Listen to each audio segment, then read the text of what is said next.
Akkam jirtu kabajamtoota fi daawwattoota hordoftoota keenya nagaadhaan nagaan keenya lafa jirtanitti isin haa qabu isiniin jecha Oromoo maraanii jechuudha. Har'a immoo mata duree nama gammachiisu nama ajaa'ibsiisu uummanni Oromootti gammada jennee wayi simbiraa ga'uuf yookiis immoo finnee dhufnee jirra. Haa ta'u malee yeroo darbees immoo wantootuma haaraa yookiis waanuma miidiyaa irratti deddeeman walumatti qabee isiniif fidaa ture. Har'as immoo wanta haaraa fidee dhufee jira jechuudha. Aartistii Leencoo Gammachuu kan jedhamu artistii Oromoo jaalatamaa bareedaa waa'ee Oromoo aadaa Oromoo seenaa Oromoo beeku amma sirba bara 2016 kana keessa hojjechuuf yookiis immoo uummatatti as baasuuf jechuudha. Sirba mata dureen isaa walaabu jedhu jechuudha. Walaabu aadaa Oromoo keessa jira jechuudha. Maqaa Oromooti, maqaa Oromoon ittiin beekamudha. Qabatee isiniif dhufaa jira jechuudha. Kan yeroo dhiyootti kan gadhiifamudha sirbi kuni. Guyyaan gadhiifamuu sirba kanaa guyyaa fuula keenya dura jiran kanadha. Akkuma beekamu Leencoo Gammachuu artistii Oromooti. Waa'ee Oromoo yaadudha. Waa'ee uummata Oromoo kan beekudha jechuudha. Artistiin kun yeroo tan darban keessatti yookiin baroota hachaan keessatti sirboota hedduu isaallee hojjetee jira jechuudha. Sirbi artistiin kun hojjetu sirba jaallatamaadha. Sirba waa'ee Oromoo, aadaa Oromoo, seenaa Oromoo guutummaatti ibsuu danda'udha jechuudha.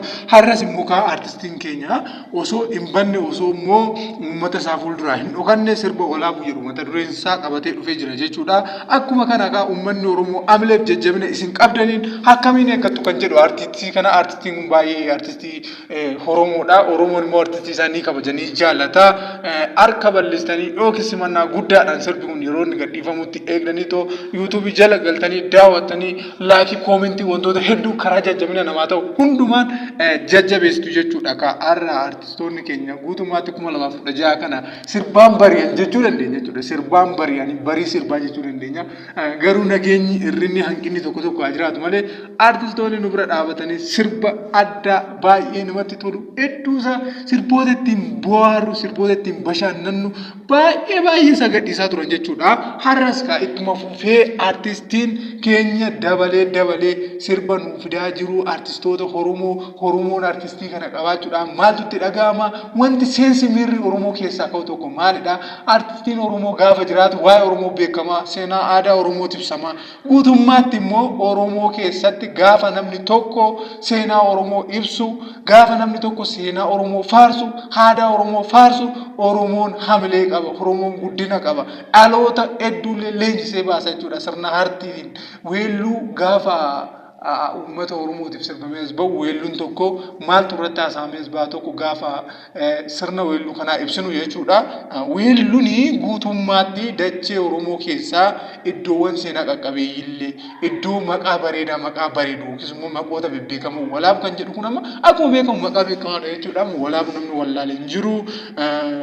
Madda walaabu kan jedhee sirbi tokko hin jira. Inni madda jedhee walaabu jedhe kun immoo walaabu jedhee dhufee jira jechuudha. Leencoon Gammachuu artistiin Oromoo baay'ee artistii jaallatamoota, artistii kabajamtoota aga har'aallee uummata Oromootiif kan duubatti hin jenne, uummata Oromootiif duubatti kan hin laamne, har'allee wanta hedduu guddaa sana biraan gahaa kan jiran uummata Oromoodhaaf artistoota keenya jechuudha. Akka kamis taanaan artistoonni keenya kabaja Oromiyaati.